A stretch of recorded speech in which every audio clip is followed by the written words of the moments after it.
Hello दोस्तों, आप सबका स्वागत है हमारे YouTube channel success study point में। तो आज हम मॉडल सेट 10th क्लास का जो है 2022-23 का उसका मॉडल प्रश्न पत्र हाजिर है हमारे साथ। और आज हम इसी जो बहुवैकल्पिक क्वेश्चन जिसको हम मल्टीपल चॉइस क्वेश्चन बोलते हैं उसके 40 क्वेश्चन जो हैं उसके आंसर हम लोग इस वीडियो में जानेंगे। तो यहाँ पे आप देख सकते हो, झारखंड शैक्षिक अनुसंधान एवं प्रशिक्षण परिषद रांची झारखंड, जिसको हम लोग झारखंड एकेडमिक काउंसिल रांची झारखंड भी बोलते हैं। तो यहाँ पे दिख रहा होगा आपको प्रथम सर्वाधिक सावधिक परीक्षा 2022-23 का जो है मॉडल सेट वो हमारे साथ है। ये सेकेंडरी एग्जाम मतलब कि 10th क्लास के लिए है, ये 10th क्लास के लिए है। तो यहाँ देख सकते आप लोग देख सकते हैं यहाँ पे क्लास 10 विषय जो है हमारा सामाजिक विज्ञान, मतलब कि ये जो है पॉलिटिकल साइंस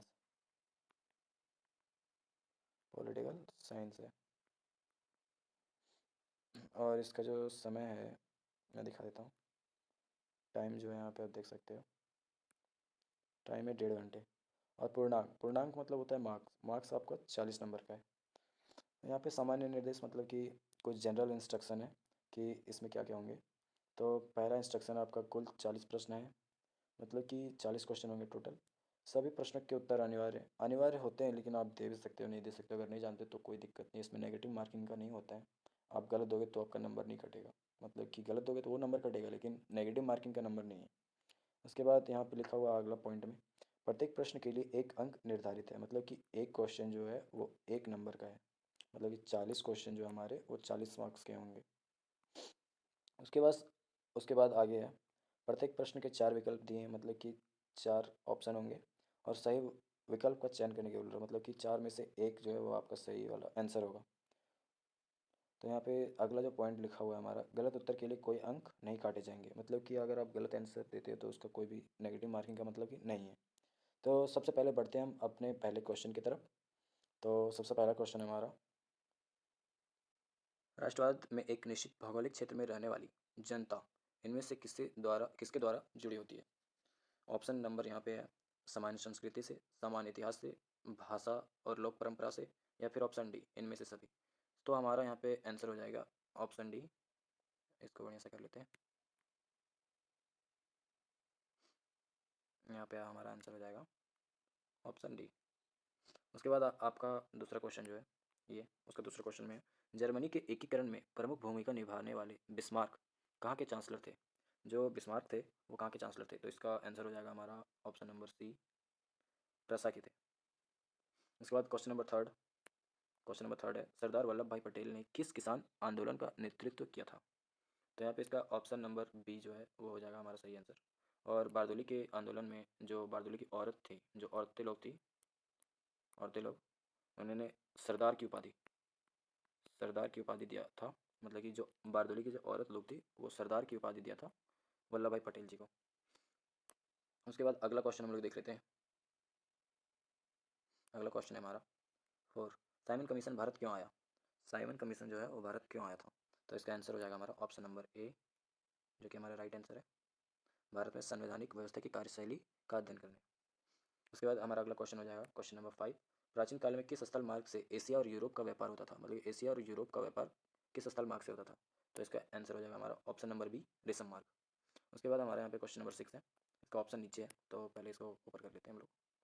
यहाँ पे देखेंगे फिर कि गाड़ियों के उत्पादन के लिए असेंबली लाइन का प्रयोग अमेरिका में सबसे पहले किसने किया था, मतलब असेंबली लाइन का प्रयोग जो है अमेरिका में सबसे पहले किसने किया था। तो यहाँ पे इसका आंसर हो जाएगा option number D, Henry Ford ने। इसके बाद अगला क्वेश्चन हम लोग देख लेते हैं। Question number 7, dawn of the century नामक चित्र में किसका महिमा मंडन है। तो यहाँ पे आंसर हो जाएगा हमारा ऑप्शन नंबर सी, मतलब कि औद्योगिकरण का। उसके बाद यहाँ पे क्वेश्चन नंबर 8 है, स्पिनिंग जेनी मशीन ने किस प्रक्रिया में वृद्धि की थी। तो यहाँ पे इसका आंसर हो जाएगा हमारा ऑप्शन नंबर ए, इसका राइट आंसर हो जाएगा। उसके बाद हमारा क्वेश्चन नंबर 9, भारत में पहला प्रिंटिंग प्रेस किनके द्वारा लगाया गया था। तो इसका आंसर हो जाएगा हमारा ऑप्शन नंबर बी, पुर्तगाली द्वारा। उसके बाद यहाँ पे ऑप्शन ये क्वेश्चन नंबर 10 है। क्वेश्चन नंबर 10 में है, गैली क्या है। तो गैली जो है हमारा धातुई फ्रेम है। तो यहाँ पे आंसर हो जाएगा हमारा ऑप्शन नंबर 1, ऑप्शन ए, धातुई फ्रेम। क्वेश्चन नंबर 11 है, यदि सरकार के विभिन्न अंगों विधायिका, कार्यपालिका और न्यायपालिका के बीच सत्ता का बंटवारा रहता है तो उसे सत्ता का खाली स्थान वितरण कहा जाता है? कौन सा, मतलब इसका आंसर क्वेश्चन नंबर 11 का ए हो जाएगा, क्षैतिज वितरण कहा जाता है। उसके बाद हमारा अगला क्वेश्चन है क्वेश्चन नंबर 12। तो क्वेश्चन नंबर 12 है, भारतीय संघ में इस समय है, मतलब कि भारतीय संघ में जो है वो 25 राज्य या 6 संघीय क्षेत्र हैं, या फिर 28 राज्य और 8 संघीय क्षेत्र, या 26 राज्य 7 संघीय क्षेत्र हैं, या फिर 28 राज्य और 6 संघीय क्षेत्र हैं। तो इसका राइट आंसर हो जाएगा हमारा ऑप्शन नंबर बी। जैसे कि आप यहाँ देख सकते हो, अभी करंट में 28 राज्य हैं और 8 यूटी बोलते हैं इसको, और 28 स्टेट, स्टेट। उसके बाद अगला क्वेश्चन है हमारा क्वेश्चन नंबर 13। मैक्सिको ओलंपिक की कहानी किस आंदोलन से संबंधित है? तो यहाँ पे इसका आंसर हो जाएगा अश्वेत शक्ति आंदोलन से। उसके बाद अगला क्वेश्चन है हमारा, अगला क्वेश्चन हो जाएगा क्वेश्चन नंबर 14। क्वेश्चन नंबर 14 में दिया हुआ है कि संविधान के किस अनुच्छेद द्वारा अस्पृश्यता, मतलब कि अनटचेबिलिटी, एक, हाँ, ये है हमारा अस्पृश्यता, मतलब कि अनटचेबिलिटी, मतलब कि UNTOUCHBLITY, इस तरह करके होता है हमारा। तो अनटचेबिलिटी मतलब ये अस्पृश्यता को समाप्त कर दिया था कौन से अनुच्छेद के तहत? तो ये हमारा ऑप्शन हो जाएगा ऑप्शन नंबर डी, अनुच्छेद 17, 14 का डी। उसके बाद क्वेश्चन नंबर 15 हो जाएगा, बामसेफ मतलब कि BAMCEF निम्न में से किसका संगठन है? तो यहाँ पे आंसर हो जाएगा option number B, right answer इसका सरकारी कर्मचारियों का। उसके बाद अगला क्वेश्चन हमारा क्वेश्चन नंबर 16। भारत में राजनीतिक दलों को मान्यता कौन देता है? तो इसका आंसर हो जाएगा ऑप्शन नंबर डी, चुनाव आयोग। आगे का क्वेश्चन देख लेते हैं हम लोग। क्वेश्चन नंबर 17, लोकतांत्रिक सरकार होती है, लोकतांत्रिक सरकार जो होती है वो क्या होती है? तो यहाँ पे उत्तरदायी सरकार, जिम्मेदार सरकार, वैध सरकार, मतलब कि ऑप्शन डी हमारा होगा उपरोक्त सभी। और उसके बाद अगला क्वेश्चन है हमारा क्वेश्चन नंबर 18। लोगों को राजनीतिक सुधार लागू करने में और सशक्त बनाने वाला कौन सा अधिनियम श्रेष्ठतम है? तो यहाँ पे जो हमारा होगा इसका आंसर ऑप्शन नंबर ए, सूचना का अधिकार, हमारा राइट आंसर है। आगे का क्वेश्चन देखते हैं हम लोग। क्वेश्चन नंबर 19, निम्न में से किस राजनीतिक संस्था में महिलाओं के लिए सीट आरक्षित है? तो यहाँ पे क्वेश्चन नंबर 19 का राइट आंसर हो जाएगा पंचायती राज। पंचायती राज में जो महिलाओं का सीट है वो आरक्षित है, मतलब रिजर्व है। आगे हम लोग देख लेते हैं क्वेश्चन नंबर 20, नर्मदा बचाओ आंदोलन का नेतृत्व किसने किया था? तो उसका राइट आंसर हो जाएगा हमारा बी, मेधा पाटेकर का। आगे क्वेश्चन नंबर 21, समाप्यता के आधार पर संसाधन कितने प्रकार के होते हैं? तो इसका राइट आंसर हो जाएगा हमारा ऑप्शन नंबर ए, दो प्रकार के होते हैं। अगला क्वेश्चन 22, किस राज्य में काली मृदा मुख्य रूप से नहीं पाई जाती है? मतलब कि जो ब्लैक सॉइल है, BLA, ठीक है, ब्लैक सॉइल, ब्लैक सॉइल हमारा राजस्थान में नहीं पाया जाता है। उसके बाद अगला क्वेश्चन है क्वेश्चन नंबर 23, भारत में जैव विविधता को कम करने वाले कारक कौन है? क्वेश्चन नंबर 23 का आंसर हो जाएगा हमारा डी, मतलब कि सारे के सारे। सॉरी, क्वेश्चन नंबर 24, बहुउद्देशीय परियोजनाओं का कौन सा लाभ है? मतलब कि इसका आंसर हो जाएगा हमारा उपरोक्त सभी, मतलब कि बाढ़ पर नियंत्रण, सिंचाई की सुविधा, जल विद्युत उत्पादन, मतलब कि ऑप्शन नंबर डी, उपरोक्त सभी। अगला क्वेश्चन हमारा क्वेश्चन नंबर 25, चाय, कॉफ़ी, रबर, गन्ना, केला आदि किस तरह की फसलें हैं? जो हमारी चाय, कॉफ़ी और रबर है, ये कौन सी तरह की फसलें हैं? तो ये हो जाएगा ऑप्शन नंबर सी, रोपण फसलें। क्वेश्चन नंबर 26, भारत में धान की खेती मुख्य रूप से किस फसल ऋतु में की जाती है? मतलब कि क्वेश्चन नंबर 26 का ऑप्शन हो जाएगा हमारा ए, मतलब कि खरीफ, ऑप्शन नंबर ए, खरीफ फसल की। आगे हम लोग देख लेते हैं क्वेश्चन नंबर 27, निम्नलिखित कोयले की खानों में से कौन सा, एक बार मैं पेन एक्टिवेट कर लेता हूँ, निम्नलिखित कोयलों की खानों में से कौन झारखंड राज्य में है? तो यहाँ पे हमारा राइट आंसर हो जाएगा ऑप्शन नंबर बी, बोकारो। आगे का क्वेश्चन हम लोग देख लेते हैं, निम्नलिखित में से कौन सा एक आधारभूत उद्योग है? तो ये होगा लोहा इस्पात उद्योग, option number B, right answer हो जाएगा हमारा। क्वेश्चन नंबर 29, कारखानों द्वारा निष्कासित 1 लीटर अपशिष्ट से लगभग कितना गुना जल प्रदूषित, मतलब जल दूषित होता है? तो यहाँ पे हमारा ऑप्शन नंबर सी हो जाएगा 8 गुना। क्वेश्चन नंबर 30, निम्नलिखित में से सड़क परिवहन के बारे में कौन सा कथन असत्य है? यहाँ पे आप देख लेना असत्य लिखा हुआ है, तो यहाँ पे इसका राइट आंसर हो जाएगा रेलवे की अपेक्षा लागत बहुत अधिक है। उसके बाद अगला क्वेश्चन देखते हैं क्वेश्चन नंबर 31, मानव विकास रिपोर्ट देशों की तुलना किस आधार पर करती है? तो इसका जो राइट आंसर हो जाएगा हमारा उपरोक्त सभी, मतलब कि स्वास्थ्य के आधार पर, शिक्षा, प्रति व्यक्ति आय के आधार पर, मतलब कि ऑप्शन नंबर डी इसका राइट आंसर हो जाएगा। उसके बाद क्वेश्चन नंबर 32 में इनमें से कौन भावी पीढ़ी के कल्याण को परिभाषित करता है? इसका राइट आंसर हो जाएगा हमारा ऑप्शन नंबर सी, धारणीय विकास। अगला क्वेश्चन हमारा 33, सलमा एक सरकारी अस्पताल में नर्स का कार्य करती है, सलमा किस क्षेत्र की गतिविधि में संलग्न है? इसका राइट आंसर हो जाएगा हमारा डी, संगठित। उसके बाद 34 अगला क्वेश्चन है 34, सेवा क्षेत्र में इनमें से किस तरह की गतिविधियाँ शामिल है?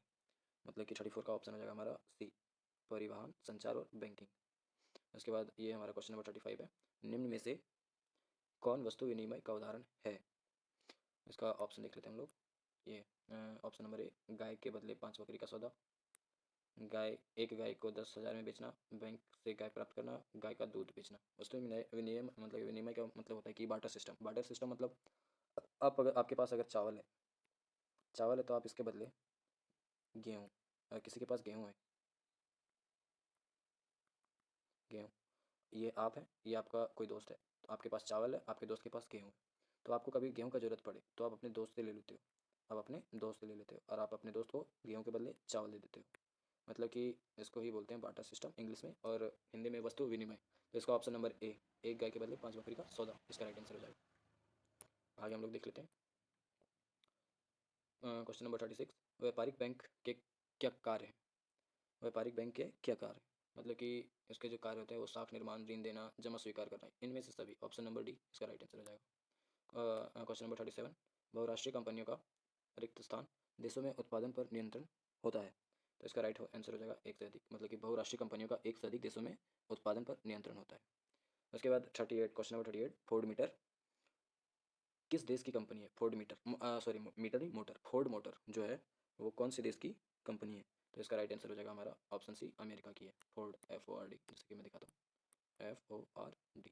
फोर्ड जो कंपनी है वो कौन सी देश की कंपनी है? तो ये ऑप्शन सी हो जाएगा, अमेरिका की कंपनी है। उसके बाद यहाँ पे क्वेश्चन नंबर 39। हॉलमार्क किस प्रकार की वस्तुओं की गुणवत्ता का प्रमाणक चिन्ह है? हॉलमार्क अधिकतर आप देखते होगे जब भी सोना चांदी लेने जाते होगे तो वहाँ पे बोलते हैं कि ये हॉलमार्क का है, तो ये जैसे कि इसका आंसर हो जाएगा हमारा ऑप्शन सी, आभूषण से। आज का वीडियो का लास्ट क्वेश्चन, क्वेश्चन नंबर 40। राष्ट्रीय उपभोक्ता दिवस किस तिथि को मनाया जाता है? तो इसका राइट आंसर हो जाएगा 24 दिसंबर को, अभी हाल ही में आने वाले। आज का डेट है 20 दिसंबर। तो ये 4 दिन के बाद आ जाएगा हमारा राष्ट्रीय उपभोक्ता दिवस। तो आई होप आप सबको वीडियो पसंद आएगा। वीडियो पसंद आया होगा तो वीडियो को लाइक करना, कमेंट करके बताना वीडियो कैसा लगा। मिलते हैं नेक्स्ट वीडियो में, तब तक के लिए जय हिंद, वंदे मातरम।